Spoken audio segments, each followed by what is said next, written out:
નમસ્કાર. મહીસાગર એકેડમીમાં આપ સર્વનું હાર્દિક સ્વાગત છે. ભારતનું બંધારણને લાંબી સફરમાં ફરી એક વખત હાજર થયો છું. ભાગ નંબર 17માં ટુ ધ પોઈન્ટ ભાગ નંબર 17ની ચર્ચા આજના વિડીયો લેક્ચરમાં કરીશું. ખૂબ જ ઇમ્પોર્ટન્ટ ભાગ છે. જીપીએસસી માટે ખૂબ જ ઇમ્પોર્ટન્ટ છે અને બીજી દરેક પરીક્ષા માટે પણ ખૂબ જ ઇમ્પોર્ટન્ટ આ ભાગ છે. તાજેતરમાં જોવા જઈએ તો આ ભાગ ઇમ્પોર્ટન્ટ એટલા માટે કહી શકાય કે હમણાં હાલમાં જ આ બધાને ખબર છે, કરંટ અફેર્સમાં મુદ્દો છે કે ભાષાને લઈને કેટલાક અગત્યના સુધારાઓ થયા છે, તેમજ શિક્ષણ નીતિ પણ નવી અપનાવવામાં આવી છે. તો ક્યાંક ને ક્યાંક આ ભાગ પણ ત્યાં સંકળાયેલો છે. તેની ચર્ચા આપણે કરંટ અફેરના લેક્ચરમાં જરૂરથી કરીશું, પરંતુ આજના લેક્ચરમાં ભારતનું બંધારણ ભાગ નંબર 17ની ખૂબ જ ડિટેલમાં ચર્ચા કરીશું, ટુ ધ પોઈન્ટ. સૌપ્રથમ વિડીયોને લાઇક અને શેર જરૂરથી કરી દેજો. જે મિત્રો નવા છે ચેનલને સબસ્ક્રાઈબ કરી લેજો. ઓકે, તો શરૂઆત કરીએ છીએ ભાગ નંબર 17ની. ભાગ નંબર 17 જે રાજભાષા અને ભાષા સંબંધી જોગવાઈ. રાજભાષા અને ભાષા સંબંધી જોગવાઈ સૌપ્રથમ આપણા માઇન્ડમાં ક્લિયર હોવું જોઈએ. ભાગ નંબર 17 એટલે કોને લઈને છે? તો ભાષાને લઈને છે. રાજભાષા અને ભાષા સંબંધી જોગવાઈ. બરાબર છે. ઓકે, આ પોઈન્ટ આપણને માઇન્ડમાં ક્લિયર હોવો જોઈએ. બીજો પોઈન્ટ એ ક્લિયર હોવો જોઈએ કેટલા અનુચ્છેદો આપવામાં આવેલા છે. તો ભાગ નંબર 17માં 343થી 351 સુધીના અનુચ્છેદો આપવામાં આવેલા છે. 343થી 351 સુધીના અનુચ્છેદો. એટલે મિત્રો આજનો વિડીયો લેક્ચર પૂરો થશે એટલે કે 351 સુધીના અનુચ્છેદો પૂરા થઈ જશે. ખૂબ જ લાંબી સફર છે. જે મિત્રો નવા છે, પહેલા અનુચ્છેદથી આપણે શરૂઆત કરી હતી. બરાબર છે. લગભગ કોઈ અનુચ્છેદ બાકી નથી રાખ્યો. અમુક જ અનુચ્છેદ એવા છે કદાચ જે ઇમ્પોર્ટન્ટ નહીં હોય. બાકી સ્ટેપ બાય સ્ટેપ દરેક અનુચ્છેદની ચર્ચા આપણે દરેક વિડીયો લેક્ચરમાં કરી છે, સ્ટેપ બાય સ્ટેપ. બરાબર છે. કારણ કે આપણું એક પ્રથમ લેક્ચરથી એક નક્કી હતું કે આપણે અનુચ્છેદ વાઇઝ સ્ટેપ બાય સ્ટેપ દરેક વિડીયો લેક્ચર બનાવીશું. તો એ પ્રમાણે દરેક આપણે ફોલો કર્યું છે. તો 343થી 351 સુધી એટલે કે ભાગ નંબર 17ની ચર્ચા છે. ઓકે, આ બે પોઈન્ટ આપણે ક્લિયર હોવા જોઈએ, ફંડા ક્લિયર હોવા જોઈએ. થોડીક ચર્ચા કરી લઈએ મહત્વની જે ચર્ચા છે આ ભાગને લઈને. ત્યાર પછી આપણે અનુચ્છેદને સ્ટેપ બાય સ્ટેપ ચર્ચા કરીશું. બંધારણના ભાગ નંબર 17ના 343-351 વચ્ચે ભાષાઓ સંબંધી જોગવાઈ આપવામાં આવેલી છે. મૂળ બંધારણમાં. મૂળ બંધારણ એટલે કે જ્યારે ભારત દેશનું બંધારણ અમલ થયું એના પહેલાં 14 ભાષાઓને માન્યતા પ્રાપ્ત હતી, પરંતુ હાલમાં 8 નવી ભાષાઓને માન્યતા પ્રાપ્ત થતાં કુલ 22 ભાષાઓને માન્યતા પ્રાપ્ત થઈ છે. બરાબર, એટલે કે વર્તમાનમાં 22 બંધારણની માન્ય ભાષાઓ છે એમ કહી શકાય. તો કઈ કઈ ભાષાઓ છે થોડુંક તમને ઓવરવ્યૂ આપી દઉં.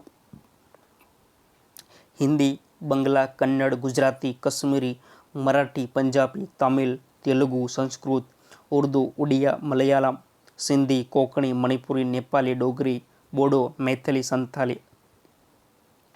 તો આવી કેટલીક 22 પ્રકારની ભાષાઓ આપણા ભારતના બંધારણની માન્યતા પ્રાપ્ત કરેલી છે. ઓકે, તો એ બાબત આપણે ચોક્કસ યાદ રાખવાની છે.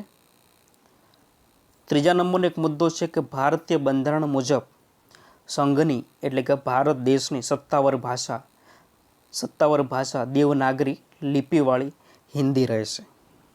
જે આપણને ઓલરેડી ખબર જ છે, દેવનાગરી લિપિવાળી હિન્દી. મિત્રો ઘણી વખત પ્રશ્નો પૂછાય છે તો દેવનાગરી લિપિવાળી હિન્દી અને બાજુમાં બીજો પણ ઓપ્શન હિન્દી આપેલો હોય તો આપણે સિલેક્ટ કરવાનો છે દેવનાગરી લિપિવાળી હિન્દી. અને જીપીએસસી તમે મેઇન્સ એક્ઝામ આપતા હોય એ વખતે જ્યારે તમારે લખવાનું થાય ત્યારે પણ તમારે આ રીતે લખવાનું છે દેવનાગરી લિપિવાળી હિન્દી ભાષા, કે જે બંધારણીય મુજબ સંઘની સત્તાવાર મુજબ એ ભાષાને માન્યતા મળેલી છે. ઓકે, હિન્દીને રાષ્ટ્રભાષા બનાવવાનો પ્રથમ વિચાર કોણે કર્યો હતો? તો એ પ્રથમ વિચાર આપનાર આપણા ગુજરાતી હતા. અને ગુજરાતી કોણ હતા? તો કવિ નર્મદ હતા. બરાબર છે, કવિ નર્મદ હતા. કારણ કે એ ભાષાને સમજવા માટે ગુજરાતી બહુ આગળ છે એવું કહી શકાય છે. તો હિન્દીને રાષ્ટ્રભાષા બનવાનો પ્રથમ વિચાર આપનાર ગુજરાતી કવિ નર્મદ હતા. પાંચમો મુદ્દો છે, લોકમાન્ય ટિળક હિન્દીને વર્ષ 1918માં રાજભાષા જાહેર કરી હતી. જો પ્રથમ વિચાર કવિ નર્મદે આપ્યો. ત્યાર પછી નક્કી કરવામાં આવ્યું કે રાજભાષા તરીકે ભારત દેશની કઈ રહેશે, તો હિન્દી રહેશે. એવું 1918માં બહાર પાડવામાં આવેલું હતું. ત્યાર પછી સત્તાવાર રીતે 14 સપ્ટેમ્બર 1949ના રોજ રાજભાષા, બરાબર ધ્યાનથી સાંભળજો, 14 સપ્ટેમ્બર 1949ના રોજ રાજભાષા તરીકે અમલમાં આવી. હવે આ જે 14 સપ્ટેમ્બર છે એને આપણે આજે પણ ઉજવીએ છીએ હિન્દી દિવસ તરીકે. તો હિન્દી દિવસ તરીકે આપણે 14 સપ્ટેમ્બરના રોજ ઉજવીએ છીએ. કેમ? કારણ કે 14 સપ્ટેમ્બર 1949ના રોજ રાજભાષા તરીકે અમલમાં આવી હતી સત્તાવાર રીતે. હવે એક બાબત થોડુંક ઊંડાણપૂર્વક તમને લઈ જવા માગું છું. ઘણી બધી બુકમાં નથી આપી છતાં પણ આ ખૂબ જ ઇમ્પોર્ટન્ટ મુદ્દો છે. 14 સપ્ટેમ્બર 1949 હિન્દીના પ્રણેતા, જેમણે બહુ સંઘર્ષ કર્યો હોય એવા વ્યક્તિ રાજેન્દ્ર સિંહ, જેમનો 50મો જન્મદિવસ હતો. કઈ તારીખે? 14 સપ્ટેમ્બર 1949ના દિવસે. જેને હિન્દીને રાષ્ટ્રભાષા બનાવવા માટે લાંબા સમય સુધી સંઘર્ષ કર્યો હતો. અને એટલા જ માટે ભારતના જે પણ એ વખતે જે આગેવાનો હતા એમણે નક્કી કર્યું હતું કે આપણે 14 સપ્ટેમ્બરના રોજ સત્તાવાર રીતે અમલમાં કરીએ હિન્દી ભાષાને. તો તે દિવસ તે એટલા માટે કર્યો હતો કારણ કે રાજેન્દ્ર સિંહ એ વખતે 50મો જન્મદિવસ ઉજવવામાં આવ્યો હતો. તો આપણને એ પણ યાદ રહી શકે છે. તો આપણે જોઈએ એક રાજેન્દ્ર સિંહ વિશે થોડુંક વધારે માહિતી લઈએ. તો તમે આ ફોટો જોઈ રહ્યા છો એ રાજેન્દ્ર સિંહનો ફોટો છે. 14 સપ્ટેમ્બર 1900 એમનો જન્મ થયેલો અને 2 માર્ચ 1988માં જબલપુરમાં એમનું મૃત્યુ થયેલું. આ રાજેન્દ્ર સિંહને કેટલી ભાષાઓ પર પ્રભુત્વ હતું? તો સંસ્કૃત, બંગાળી, મરાઠી, ગુજરાતી, મલયાલમ, ઉર્દુ, અંગ્રેજી, આવી અલગ અલગ ભાષાઓ પર એમને પકડ હતી. અને આટલી બધી ભાષાઓ જાણતા હતા એટલા માટે નક્કી કર્યું કે જો ભારત દેશમાં એક જો કોઈ ભાષા આપવામાં આવે તો હિન્દી ભાષા આપવામાં આવે તો બધા લોકો તેને સમજી શકે. તો એટલા માટે એમનો જે વિચાર હતો, એમનો જે નિર્ણય હતો, એમનો જે રિપોર્ટ હતો એવું જ કહેતો હતો કે એ આપણે હિન્દી ભાષા એક મહત્ત્વની ભાષા કહી શકાય. કારણ કે આટલી બધી ભાષાઓ એમને આવડતી એટલા માટે નક્કી કરી શકતા હતા. બીજું, હિન્દીને રાષ્ટ્રભાષા બનાવવા માટે તેમણે ઘણા સમય સુધી સંઘર્ષ કર્યો. સ્વતંત્ર પ્રાપ્ત થયા પછી મિત્રો રાજેન્દ્ર સિંહ એકલો પ્રયત્ન નથી કર્યો. એમની જોડે જોડે કાકા કાલેલકર, મૈથિલી શરણ ગુપ્તા, હજારી પ્રસાદ ત્રિવેદી, મહાદેવી વર્મા, શેઠ ગોવિંદાસ, આવા ઘણા બધા લેખકો, મહાનુભાવો, એમણે બધાએ સંઘર્ષ કર્યો હતો કે હિન્દીને રાષ્ટ્રભાષા બનાવવામાં આવે. તો આ બધા જે સંઘર્ષ કર્યા પછી એમનું પરિણામ પણ મળે છે અને 14 સપ્ટેમ્બર 1949ના રોજ આપણા ભારત દેશમાં એક સત્તાવાર રીતે હિન્દી ભાષા અમલમાં આવે છે.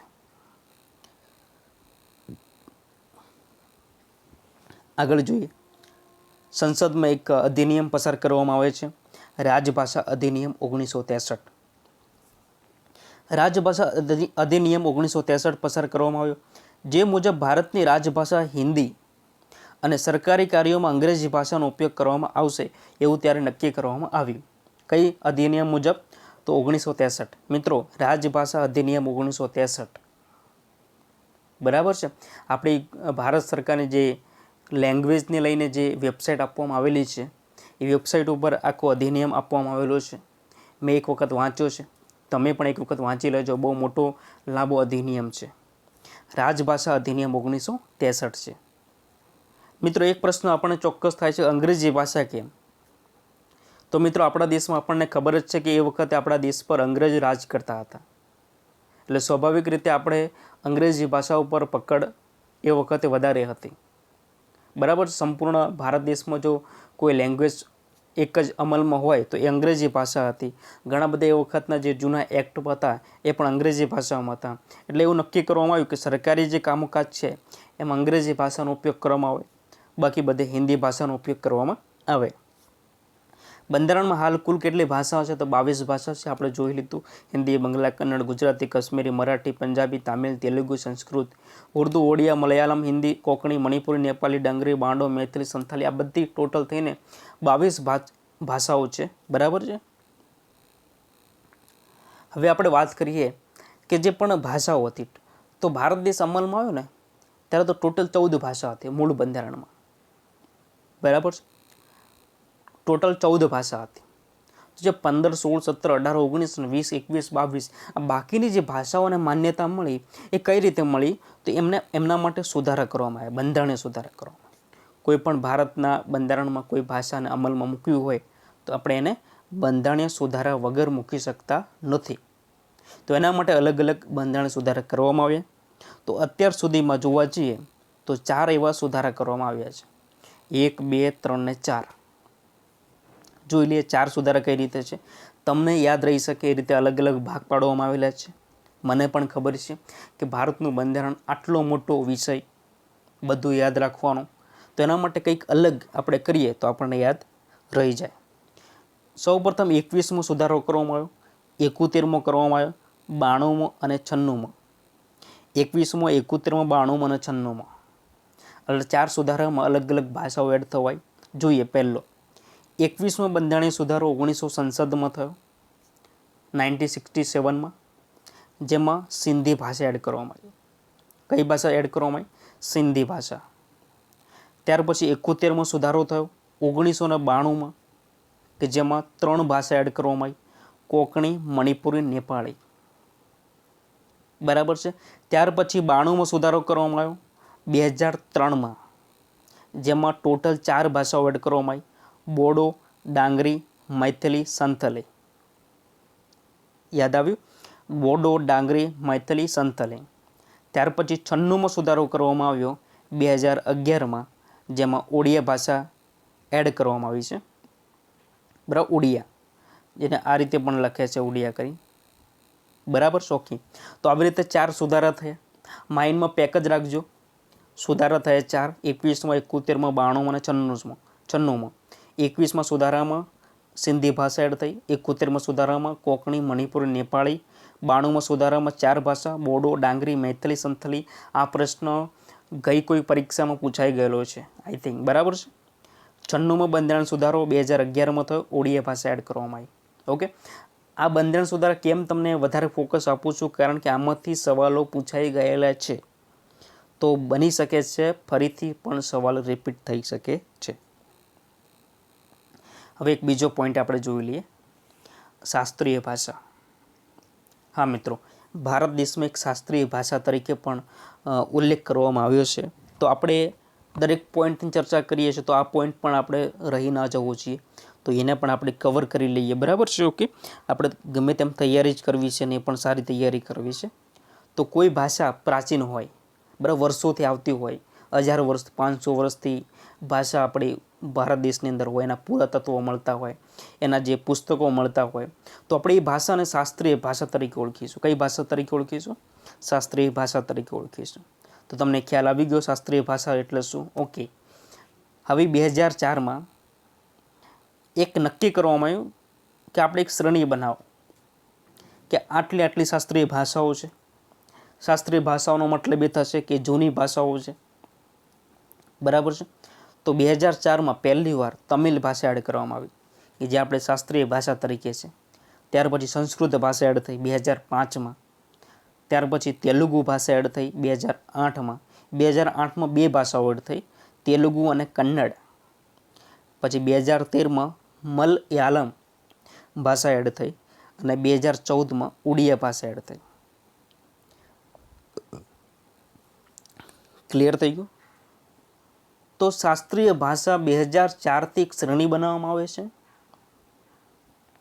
જેમાં સૌપ્રથમ 2004માં તમિલ ભાષા એડ થઈ, 2005માં સંસ્કૃત ભાષા એડ થઈ. આપણે ગુજરાતમાં રહીએ છીએ અને ગુજરાતમાં જો કોઈ પરીક્ષા લેવાય એમાં જો પ્રશ્ન પૂછાય તો સંસ્કૃત કયા વર્ષમાં એડ થઈ એ પૂછાઈ શકે, બરાબર છે. તો 2005 યાદ રાખજો, એટલા માટે મેં રેડ કલર કર્યો છે. 2004માં તમિલ ભાષા, 2005માં સંસ્કૃત ભાષા. બાકીનું તમને યાદ રહી જાય તો વધારે સારું, ના યાદ રહે તો કોઈ વાંધો નથી. જો યાદ રહેશે તો તમને જીપીએસસી પરીક્ષામાં કામ લાગશે. હવે બીજું એક ત્રિભાષા સૂત્ર પણ અપનાવવામાં આવેલું, બરાબર છે. ખાસ ઇમ્પોર્ટન્ટ નથી, છતાં પણ આ બુકમાં હતું તો તમને જણાવી દઉં છું. પ્રથમ ભાષા, દ્વિતીય ભાષા અને તૃતીય ભાષા, બરાબર છે. તમે મોટી મોટી બુકો વાંચતા હોય, બરાબર, હિન્દી પ્રકાશનની, બરાબર છે, તો તમને આ બધું ડિટેલમાં તમને જોવા મળશે, બરાબર છે. ઓકે, પ્રથમ ભાષા એટલે કે આપણો જ્યાં જન્મ થયો હોય, આપણા ઘરમાં જે ભાષા બોલાતી હોય એને આપણે પ્રથમ ભાષા તરીકે ઓળખીશું. થોડાક આપણે ગામની શાળામાં ભણતા થશું, બરાબર છે, ત્યાં કોઈ બીજી ભાષા હોય તો માની લો કે હિન્દી ભાષા હોય, બરાબર છે, અથવા અંગ્રેજી ભાષા હોય, એને આપણે બીજી ભાષા તરીકે ઓળખીશું કે તૃતીય ભાષા. ઘણી વખત તમે અંગ્રેજી બુકની અંદર ઉપર લખેલું છે સેકન્ડરી લેંગ્વેજ, બરાબર છે, એટલે કે ત્રિભાષાના સૂત્રમાંથી જે ભાષાનું નામ છે દ્વિતીય ભાષા તરીકે ઓળખાય છે. અને એનાથી કોઈ વિશેષ ભાષા હોય એને આધુનિક ભાષા કોઈ આવે તો એ તૃતીય ભાષાની અંદર એડ થશે, બરાબર છે. તૃતીય ભાષા તરીકે પણ અંગ્રેજી અને હિન્દી તરીકે માન્યતા છે. ઓકે, તો ત્રિભાષા જે આપણે સૂત્ર જોતા હતા એ અહીંયા તમને ક્લિયર થઈ ગયું હશે. હવે આપણે વાત કરીશું રાજભાષા, એટલે કે ભાષા સંબંધી જોગવાઈ. અહીંથી આપણે શરૂઆત કરવાના છે ભાગ નંબર 17નો. અત્યાર સુધી આપણે જે ચર્ચા કરી એ બેઝિક પાયો હતો, બરાબર. શું હતો? બેઝિક પાયો હતો. હવે આપણે કમિશન ઓન ઓફિશિયલ લેંગ્વેજ એટલે કે રાજભાષા જોઈએ તો ભારત દેશની અંદર 4 એવા અલગ અલગ ભાગ પાડવામાં આવ્યા છે. સંઘની ભાષા, પ્રાદેશિક ભાષા, કોટની ભાષા અને એક વિશેષ જોગવાઈ કરતી અલગ અલગ ભાષા ઉપર, બરાબર છે. સંઘની ભાષા 343, 344 બે અનુચ્છેદ આપવામાં આવેલા છે. પ્રાદેશિક ભાષામાં 345, 347 સુધીના અનુચ્છેદમાં ચર્ચા છે. કોટની ભાષા 348, 349. તમે કોટની ભાષા જે છે અંગ્રેજી ભાષા રાખવામાં આવી છે. આપણે જોઈએ, ચર્ચા કરીએ આગળ, કોઈ ડોન્ટ વરી. ક્લિયર થઈ ગયું? ઓકે. સંઘની ભાષામાં 2 અનુચ્છેદ છે. પ્રાદેશિક ભાષામાં 345, 347ના અનુચ્છેદમાં ચર્ચા કરવામાં આવી છે. કોટની ભાષામાં 2 અનુચ્છેદ છે, 348, 349, અને વિશેષ જોગવાઈ કરતા 2 કલમો છે, 2 અનુચ્છેદો છે, 350, 351.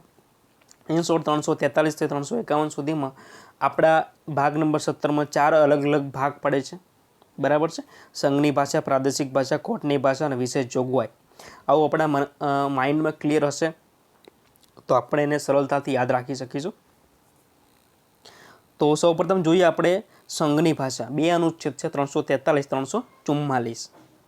સંઘની ભાષા 2 અનુચ્છેદ છે, 343, 344. તો હવે આપણે સ્ટેપ બાય સ્ટેપ ચર્ચા કરીશું મહત્વના અનુચ્છેદની, 343 થી 351 સુધીના અનુચ્છેદોની. તો જોઈએ અનુચ્છેદ નંબર 343, જેમાં વાત કરવામાં આવી છે કે સંઘની રાજભાષા દેવનાગરી લિપિવાળી હિન્દી આંકડા આંતરરાષ્ટ્રીય મુજબ. ખ્યાલ આવી ગયો?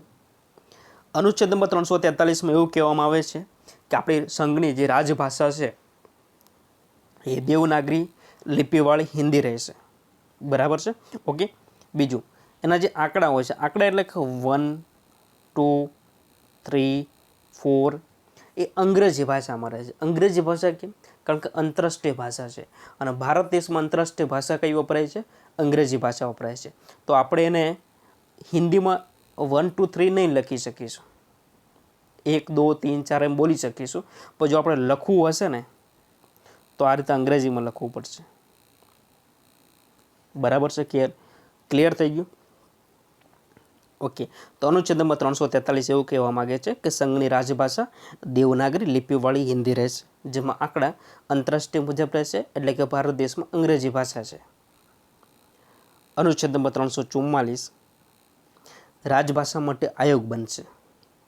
અને આપણે ઘણા બધા આયોગની ચર્ચા કરી છે, જીપીએસસી છે, યુપીએસસી છે, અલગ અલગ, બરાબર છે. અને હમણાં જ ગયા લેક્ચરમાં આપણે અનુસૂચિત જાતિ આયોગ, અનુસૂચિત જનજાતિ આયોગ, બરાબર, પછાત વર્ગ આયોગ, તો એવી રીતે ભાષા માટે 344માં કહેવામાં આવ્યું છે કે રાજભાષા માટે એક આયોગ બનાવવામાં આવશે.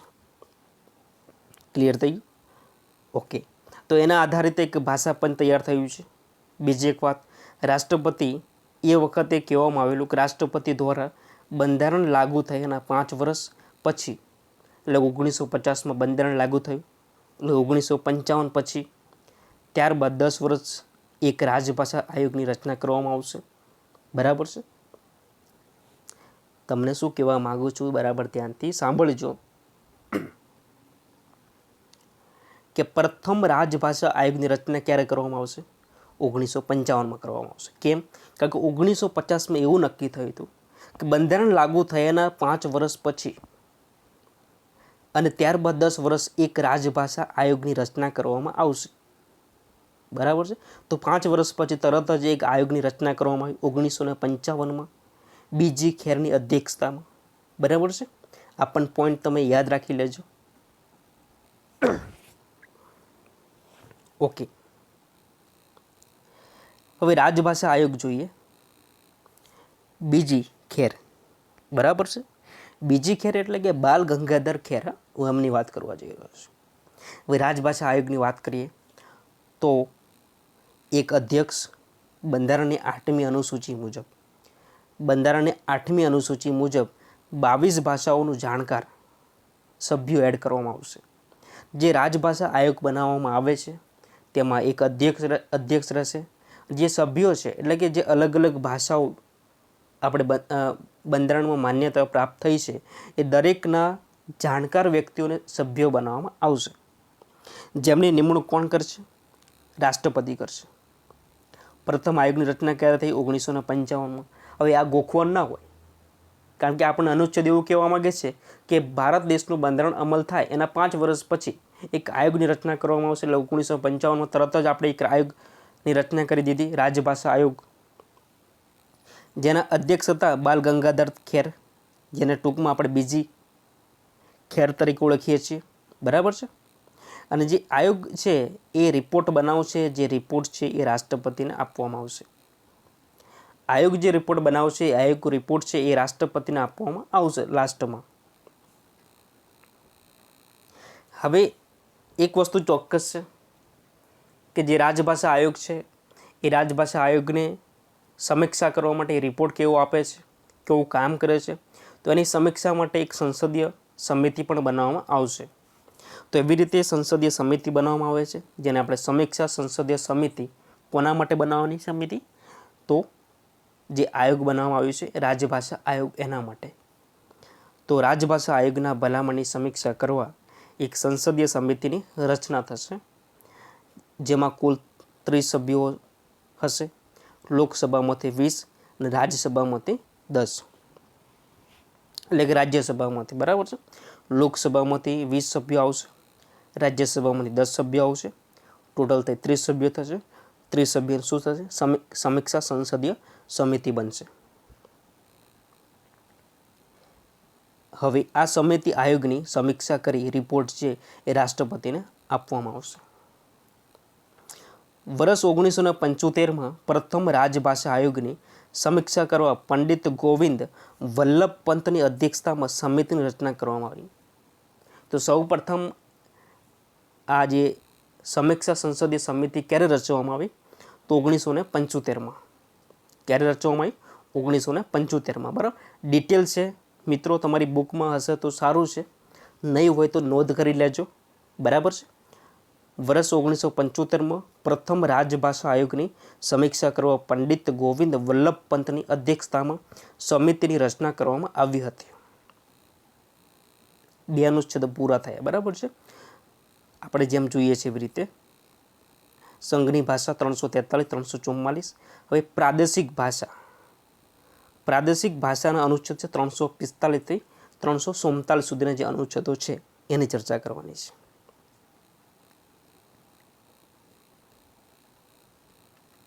ત્રણસો 45 345 રાજ્યની રાજ્ય ભાષાની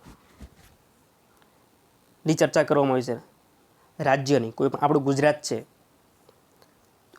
બરાબર છે, મહારાષ્ટ્ર છે, રાજસ્થાન છે, તો આવા અલગ અલગ રાજ્યોની રાજ્યભાષા શું હોઈ શકે એને લઈને જે અનુચ્છેદ છે 345. તો અનુચ્છેદ નંબર 345 રાજ્યની રાજ્યભાષા તરીકે કઈ રીતે માન્યતા કરવામાં આવે છે, જેને લઈને કેટલીક અગત્યની બાબતો ચર્ચા કરવામાં આવી છે 345. જોઈએ, રાજ્યની વિધાનમંડળને રાજ્યમાં વપરાતી એક અથવા એકથી વધુ ભાષાઓના અથવા હિન્દીને તે રાજ્યમાં રાજ્યભાષા તરીકે સ્વીકારવાની સત્તા આપવામાં આવી છે.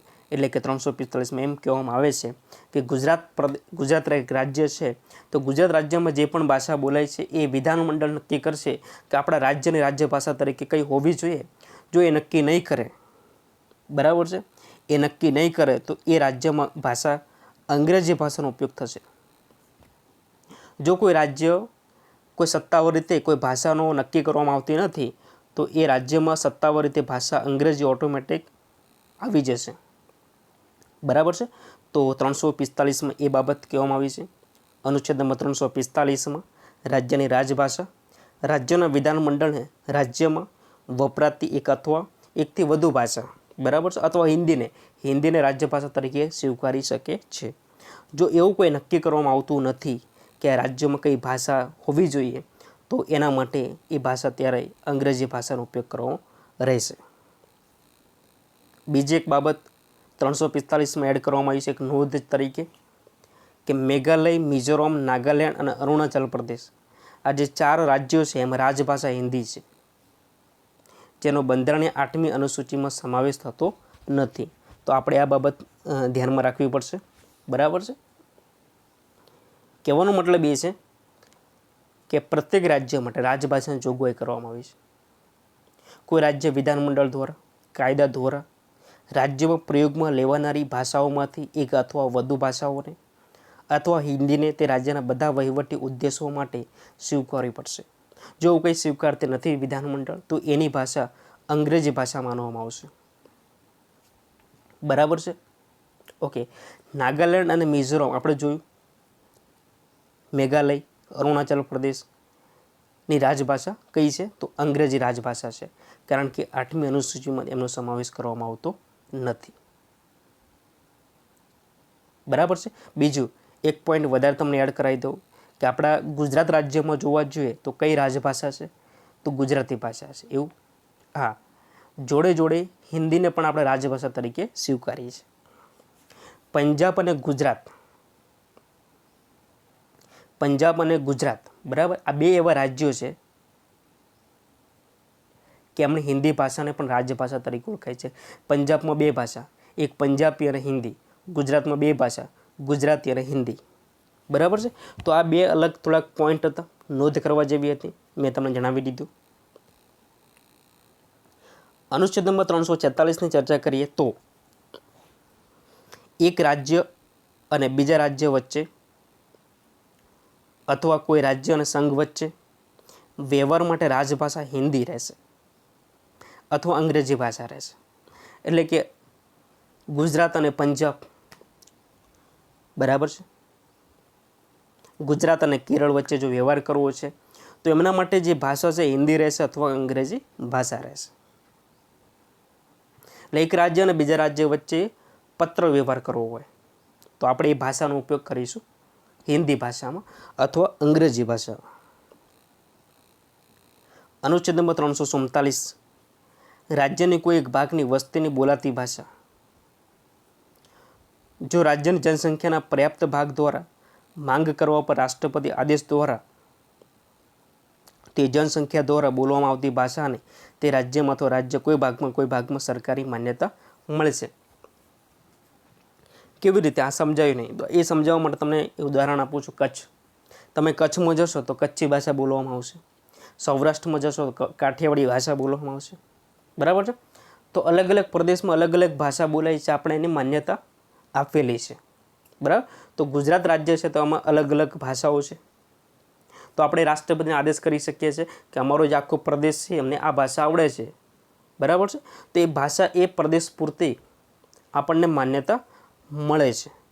તો એ અનુચ્છેદ 347નું કોઈ ઉલ્લંઘન નથી, બરાબર. આપણે બોલી શકીએ છીએ, આપણી ભાષા આપણે ઘરમાં બોલી શકીએ છીએ, એમાં કોઈ ઉલ્લંઘન નથી, બરાબર. તો અનુચ્છેદ નંબર 347 રાજ્યની કોઈ એક ભાગની વસ્તીને બોલાતી ભાષા. કોઈ એક ભાગ પર્ટિક્યુલર, બરાબર, જેમ કે કચ્છ વિસ્તાર છે તો કચ્છમાં પર્ટિક્યુલર કચ્છી ભાષા વાપરવામાં આવે છે, બરાબર છે. Okay okay. અનુચ્છેદ નંબર 348 સર્વોચ્ચ ન્યાયાલયમાં 348 349 બે અલગ ભાષાઓ છે કે જે કોર્ટની ભાષા કહેવામાં આવે છે, કોર્ટની ભાષા, બરાબર છે. તો સુપ્રીમ કોર્ટ અને હાઈકોર્ટમાં અધિનિયમો, વિધેયકો વગેરે વાપરવા માટે ભાષા છે એ અંગ્રેજી રાખવામાં આવશે, એટલે કે ઇંગ્લિશ રાખવામાં આવશે. કોઈ રાજ્યના રાજ્યપાલ દ્વારા રાષ્ટ્રપતિની મંજૂરી મેળવીને હાઈકોર્ટની કાર્યવાહી માટે હિન્દી અથવા તે રાજ્યના સરકારી કામકાજ માટે વપરાતી ભાષાનો ઉપયોગ કરવાની મંજૂરી આપી શકે છે. કહેવાનો મતલબ કે આપણા દેશમાં સૌપ્રથમ કોર્ટ એ બધું ચાલતું ત્યારે અંગ્રેજો આપણા દેશમાં રાજ કરતા હતા. તો સૌપ્રથમ પહેલેથી જ આપણે જે પણ કોર્ટના વિવાદો હતા, ચુકાદા હતા, એ તમામ અંગ્રેજી વિષયમાં આવતા હતા. તો ભારત દેશ આઝાદ થયો પછી આપણે પણ અંગ્રેજી ભાષાને સ્વીકારી છે. તો કોર્ટની અંદર આપણે એક ભાષા રાખવામાં આવી, અંગ્રેજી ભાષા, બરાબર. જે પણ અધિનિયમ પસાર થાય છે, વિધેયકો પસાર થાય છે, બધું તમામ ઇંગ્લિશ ભાષામાં હોઈ શકે છે. પરંતુ કોઈ રાજ્યમાં એવું બની શકે છે, કોઈ રાજ્યમાં પોતાની ભાષાનો ઉપયોગ કરવો હોય તો કરી શકે છે રાષ્ટ્રપતિની મંજૂરીથી, બરાબર છે. બીજું, ઘણા બધા મિત્રોને સવાલ હોય છે કે જો ચુકાદા અંગ્રેજીમાં આપવામાં આવતા હોય તો આપણે અંગ્રેજી કોઈ બીજી ભાષા પણ મળવા જોઈએ. તો હા, એનું ભાષાંતર 8 ભાષાઓમાં થઈ શકે છે. કોઈ પણ સુપ્રીમ કોર્ટનો ચુકાદો હોય, બરાબર છે, એ સુપ્રીમ કોર્ટનો ચુકાદો 7 કે 8 ભાષા, મને ખ્યાલ નથી, લગભગ 8 ભાષામાં તેનો ચુકાદો ભાષાંતર કરીને આપે છે, બરાબર છે. ઓકે. અનુચ્છેદ નંબર 349ની ચર્ચા કરીએ તો ભાષા સંબંધી અમુક કાયદાઓ કરવા માટે ખાસ પ્રક્રિયા છે. અનુચ્છેદ નંબર 350ની ચર્ચા કરીએ તો અનુચ્છેદ નંબર 350 350માં અસંતોષ નિવારણ માટેની રજૂઆતમાં વાપરવાની ભાષા. આપણે જ્યારે કોર્ટમાં જઈએ ને મિત્રો, કોર્ટમાં કેસ ગમે તે વ્યક્તિનો હોય, એક ગામડાના કોઈ વ્યક્તિનો કેસ આવ્યો હોય તો એને સંપૂર્ણ શુદ્ધ ભાષા એને આવડતી ના હોય. માની લો કે ગુજરાતના કોઈ ગામડામાંથી કોઈ કેસ ગયેલો છે, એને પોતાની ભાષામાં બોલવાની સ્વતંત્ર આપવામાં આવે છે. એને આપણે લોક ફરિયાદની ભાષા તરીકે ઓળખીએ છીએ. એની ભાષામાં તે ફરિયાદ કરી શકે છે, અને એની ભાષામાં જ્યારે એ ફરિયાદ કરે છે તેને રોકવામાં આવતું નથી. એટલે કોઈ પણ સરકારી વિભાગમાં ભાષાના આધારે ફરિયાદ લેવાની ના પાડી શકે નહીં. એટલે એની ભાષામાં એ ફરિયાદ આપી શકે છે, બરાબર છે. 350 આપણને છૂટ આપે છે. કોઈ વ્યક્તિ પોતાની ફરિયાદ સંઘ અથવા રાજ્યની કોઈ પણ સંસ્થા સમક્ષ સંઘ અથવા રાજ્યમાં પ્રયોગમાં લેવાનાર કોઈ પણ ભાષામાં આપી શકે છે, તથા કોઈ પણ સરકારી વિભાગ ભાષાના આધારે ફરિયાદ લેવાની ઇનકાર કરી શકતો નથી. એટલે સરકારી કોઈ પણ વિભાગ હોય એમાં એને ફરિયાદ કરવી હોય એવું જરૂરી મેન્શન નથી કે આ ભાષામાં જ કરવું જોઈએ. એ પોતાની એની જે ફાવે છે એ ભાષામાં કરી શકે છે. એ આપણને એ છૂટછાટ મળે છે અનુચ્છેદ નંબર 350માં. તો ઈસવીસન 350માં એ લોક ફરિયાદની ભાષા તરીકે ઓળખવામાં આવે છે. તો અસંતોષના નિવારણ માટેની રજૂઆતમાં વાપરવાની ભાષા આપણે ગમે તે બોલી શકીએ છીએ. ગમે તે એટલે આપણી ભાષામાં બોલવાનું છે, કહેવાનો મતલબ એ, બરાબર છે. અને આપણો છેલ્લો અનુચ્છેદ છે ભાગ નંબર 17નો અનુચ્છેદ નંબર 350 પ્રાથમિક કક્ષાએ માતૃભાષામાં શિક્ષણ આપવાની સગવડ. અને આ અનુચ્છેદ મુજબ હમણાં એક તાજેતરમાં સુધારો થયો છે, જેની ચર્ચા આપણી બંધારણીય સુધારામાં જે આપણું આખું અલગ લેક્ચર આવવાનું છે તેમાં હું ચોક્કસથી કરીશ, બરાબર છે. બીજું, આ જે 350 છે એ 7મો બંધારણીય સુધારો 1956માં એડ થયો. તો અનુચ્છેદ નંબર 350 એ કહેવામાં આવે કે જે પ્રાથમિક કક્ષાએ આપણને માતૃભાષામાં શિક્ષણ મળી રહે. કઈ ભાષામાં શિક્ષણ મળી રહે? માતૃભાષામાં. કેમ? કારણ કે આપણને ખબર છે કે આપણને ગામડામાં આપણું ઘર હોય ને, ઘર, અને ઘરમાં જે ભાષા બોલાય ને એ આપણને વધારે ગમતી હોય છે. અને જે ઘરમાં ભાષા બોલાય ને એમાં આપણને જલ્દી ખબર પડી જતી હોય છે. અને એટલા જ માટે 7મા બંધારણીય સુધારો થયો 1956માં થયો, અને એવું નક્કી કરવામાં આવ્યું કે પ્રાથમિક કક્ષાએ માતૃભાષામાં શિક્ષણ આપવાની સગવડ મળે છે. એ બંધારણીય રીતે આપણને અધિકાર મળ્યો છે. તો અનુચ્છેદ નંબર 350 એ અહીંયા આપણે પૂરો કરીએ છીએ. અનુચ્છેદ નંબર 350 બી,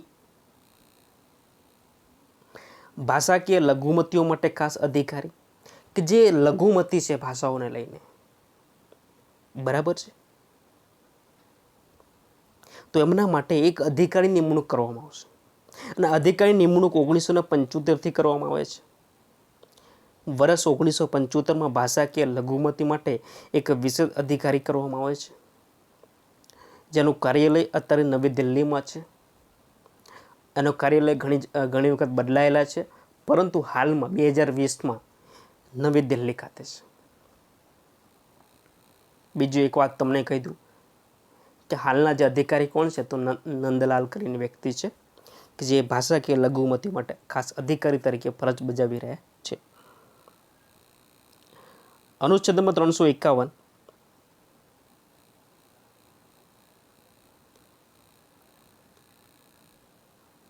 હિન્દી ભાષાના વિકાસ માટે આદેશ સંઘની ફરજ છે. અનુચ્છેદ નંબર 351, હિન્દી ભાષાના વિકાસ સંઘની ફરજ છે. કહેવાનો મતલબ એ છે કે ભાષાકીય બાબતો છે, હિન્દી ભાષા ક્યાંક ને ક્યાંક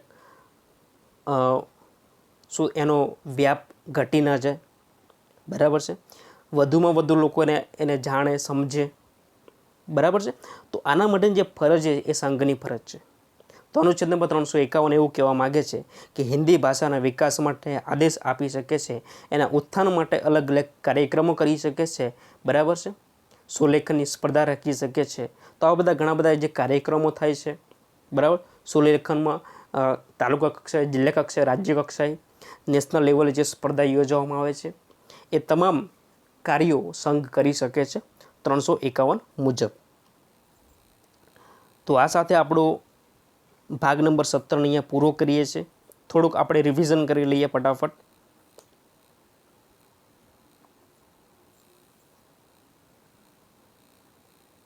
ભાગ નંબર 17, રાજભાષા અને ભાષા સંબંધી જોગવાઈ છે 343-351 સુધી.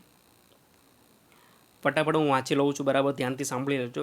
આ જે છેલ્લો સ્લોટ હોય છે ને એ ખૂબ જ અગત્યનો હોય છે મિત્રો. ઘણા મિત્રો અહીંયા સ્કીપ કરી લેતા હોય છે, પણ આમાં છે ને ફટાફટ તમારું રિકોલ થઈ જતું હોય છે, અને કંઈ પણ મુદ્દો બાકી રહી ગયો હોય તો એને આપણે ચર્ચા કરી લઈશું. બંધારણ ભાગ નંબર 17 અનુચ્છેદ 343-351 વચ્ચે ભાષાઓ સંબંધી જોગવાઈ આપવામાં આવેલી છે. મૂળ બંધારણમાં 14 ભાષાઓને માન્યતા પ્રાપ્ત હતી, પરંતુ હાલમાં 8 નવી ભાષાઓને માન્યતા પ્રાપ્ત થતાં કુલ 22 ભાષાઓને માન્યતા પ્રાપ્ત થઈ છે. હિન્દી, બંગલા, કન્નડ, ગુજરાતી, કશ્મીરી, મરાઠી, પંજાબી, તામિલ, તેલુગુ, સંસ્કૃત, ઉર્દુ, ઉડિયા, મલયાલમ, હિન્દી, કોંકણી, મણિપુરી, નેપાળી, ડોંગરી, બોડો, મૈથિલી, સંથાલી 22 ભાષાઓ. ભારતીય બંધારણ મુજબ સંઘની સત્તાવાર ભાષા દેવનાગરી લિપિવાળી રહેશે 343 મુજબ. અને હિન્દીને રાષ્ટ્રભાષા બનાવવાનો આદેશ પ્રથમ વિચાર કવિ નર્મદ લોકમાન્ય ટિળક વર્ષ 1918માં રાજભાષા જાહેર કરી. 14 સપ્ટેમ્બર 1949ના રોજ રાજભાષા અમલમાં આવી. તે દિવસથી રાજભાષા હિન્દી દિવસ તરીકે આપણે ઉજવીએ છીએ 14 સપ્ટેમ્બરને.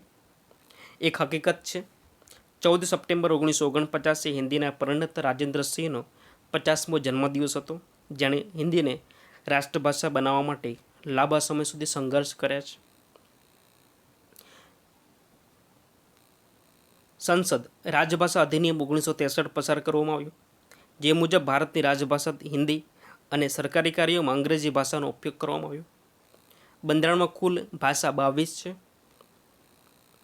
બંધારણ સુધારા અલગ અલગ કરવામાં આવે. ટોટલ 4 પ્રકારના બંધારણ સુધારા કરવામાં આવે છે, જેમાં પ્રથમ 21માં બંધારણ સુધારો 1967માં સિંધી ભાષા એડ કરવામાં આવી. 71માં બંધારણ સુધારો 1992માં કોંકણી, મણિપુરી, નેપાળી 3 ભાષાઓ એડ કરવામાં આવી. 92માં બંધારણ સુધારો 2003માં બોડો, ડાંગરી, મૈથિલી, સંથલી 4 ભાષાઓ એડ કરવામાં આવી. 96માં બંધારણ સુધારો 2011માં ઓડિયા ભાષા એડ કરવામાં આવી. શાસ્ત્રીય ભાષા વર્ષ 2004માં નક્કી કરવામાં આવ્યું. તમિલ 2004માં, સંસ્કૃત 2005, તેલુગુ 2008, કન્નડ 2008, મલયાલમ 2013, ઉડિયા 2014. ત્રિભાષા રાજભાષા માટે 4 અલગ અલગ પ્રકાર પાડવામાં આવ્યા. સંઘની ભાષા, પ્રાદેશિક ભાષા, કોર્ટની ભાષા, વિશેષ જોગવાઈ. જેમાં સંઘની ભાષામાં 2 અનુચ્છેદ છે. અનુચ્છેદ નંબર 343 સંઘની રાજભાષા દેવનાગરી લિપિવાળી હિન્દી રહેશે. આંકડા આંતરરાષ્ટ્રીય મુજબ રહેશે. 344 રાજભાષા માટે આયોગ. રાષ્ટ્રપતિ દ્વારા બંધારણ લાગુ થયાના 5 વર્ષ પછી અને ત્યારબાદ 10 વર્ષ એક રાજભાષા આયોગની રચના કરવામાં આવશે. રાજભાષા આયોગ એક અધ્યક્ષ અને બંધારણની 8મી અનુસૂચિ મુજબ 22 ભાષાઓનું જાણકાર સભ્યો.